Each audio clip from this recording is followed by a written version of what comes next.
Many of you may know my father is a public school teacher here in Montclair. He's on his 53rd year this year, 53rd year still teaching.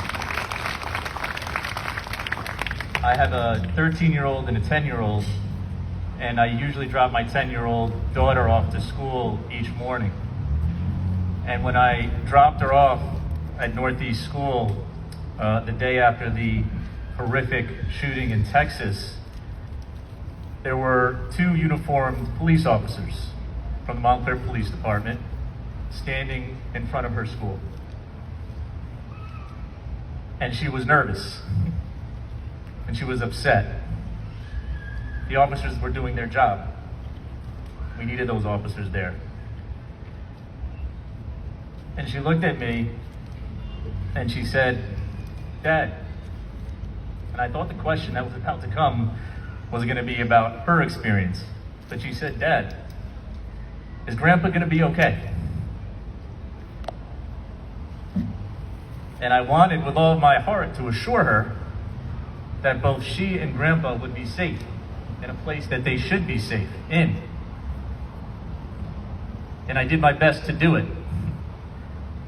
But I knew that I couldn't say, "Grandpa will be safe today," with the assurance that I wanted to say as a father, as a community member, as a son.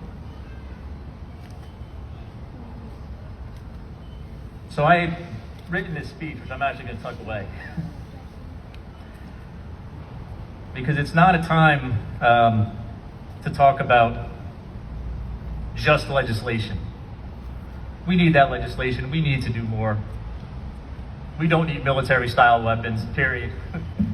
We need to vote on every single one of those pieces of legislation. We need to do more in this state as well, because you got some birds down in Washington. Well, we got some birds down in Trenton too, Congressman, that we need to talk to as well. Because we got more to do on that level as well. But we also have to change our consciousness. We have to call out racism, white supremacy, hatred when we see it. When we see it. We need to make sure that the people are getting the behavioral help, the mental help and assistance that they need. It needs to be funded. It needs to be funded. We need arts in our local schools. Arts in our music in our local schools. It's not time for just partisan political speeches, but we can talk about this issue all we want. But here in Montclair, we are having a debate right now about whether we're going to fund those positions. It's wrong. It's wrong.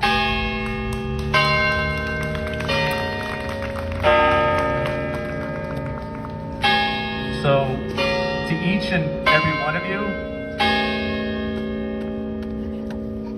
as long as I have the opportunity to serve in public service, and I see so many good friends out there, Mr. Weaver, it's always good to see you. Mom, give a round of applause for the speech, Mr. Weaver.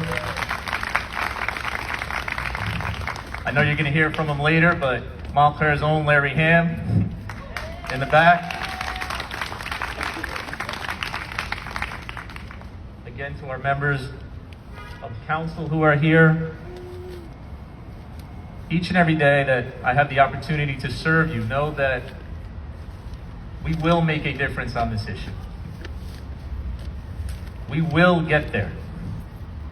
We will pass the appropriate legislation. We will have the appropriate funded programs. And we will get to a place where all of us can look at our children, at our community members, and say, "You will be safe. You will be safe." So, thank you. Let's keep going. Let's keep up. I hate it is a fight. It is a fight. Let's keep up that fight. Let's change that consciousness.